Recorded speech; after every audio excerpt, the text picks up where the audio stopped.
Congratulations po ha sa 20th anniversary. Hindi namin nakalain, no? Mayor London na may ganito. So, balitaan nyo naman po kami kung ano yung proyektong ito. Yes. Actually, yung Maptan, anniversary talaga ngayon. And then, ito yung bagong business namin ngayon. Yung Mabini Batangas Premier Terminal Incorporated. Ito yung kumikater sa mga barko na dumadaong internationally and locally.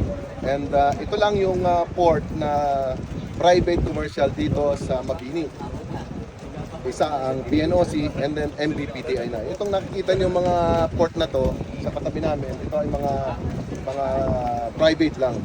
So, ibig sabihin ng private, sariling kargamento lang nila ang nakikita nila. Pag ibang kliyente, hindi nila pwede cater. Hindi kagaya namin na commercial port na anytime pwede kami mag-cater sa iba't ibang klaseng barko or shipment.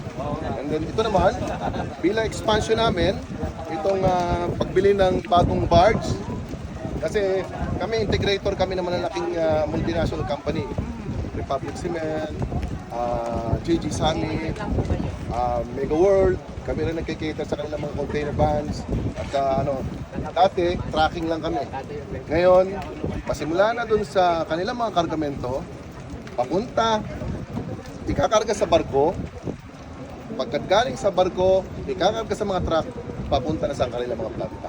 O sa integrated services na yung kinikater namin sa kanila. Ito yung bago naming negosyo na pinut up dito sa Mabini, Batangas. At itong bagong barko na ito yung from China, pumunta ng Cebu, and then nandito na ngayon. Na ito yung magta-transport ng mga goods. Most of the time, ang magiging karga nito, yung mga fibro sands na in demand ngayon dito sa Batangas. Kasi iba yung quality ng fibro sands sa Zambales kaysa quality ng papuntang Batangas. Kaya mas maganda yung volcanic sand na tinatawag natin lahar na pinaprocess namin doon sa quarry namin doon sa San Marcelino, Zambales. Na dinadala namin dito, kami na mismo nagdi-distribute sa buong Southern Tagalog ng mga fibro sand na ginagamit sa mga construction industry dito sa Southern Tagalog. Ibig sabihin po, Mayor, itong Heavicon ay part na ng logistics requirement nyo para sa pag-operate ng port? Yes.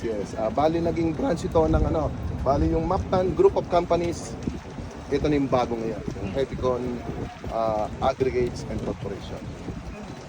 Mayor, ibig sabihin, pag bagong negosyo, may mga bagong trabaho.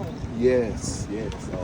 Kita niyo siguro naman yung kanina, yung mga partners namin na mga Chinese na naging partner namin na ngayon, alam ko, baka hindi pa nyo alam, yung partners namin nagtayo ng planta ng tiles sa San Pascual, Batangas. Kausap namin si Mayor Tony Di Bayuga na ang laki ng investment nila, worth billion.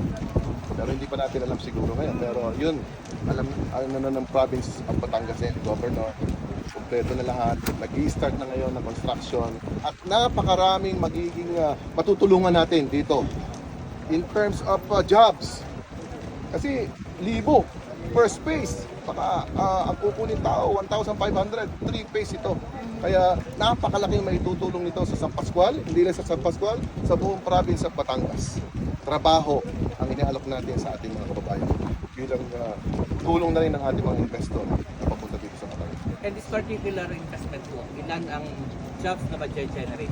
Dito, siguro hundreds na yung aming dito sa Mabini Port. Bali, mga taga dito, priority syempre namin dito, mga taga Mabini kasi sila ang mga nandito. At yun, mga regular namin yun. Pero pag dumadating yung barko, iba pa yun. Meron kami mga on-call, bawat barko, siguro minimum na 20 hanggang 50 na katao, pero hindi frequent na kung sa every month siguro mga 5 shipment kami every month. Pero kita nyo, ang dami natin natutulungan dito. Kung hindi kakayanin ng mga taga dito sa Mabini, pwede naman tayo mag-outsource sa ibang bansa. Kaya mas malaki yung may tutulong natin trabaho dito sa province.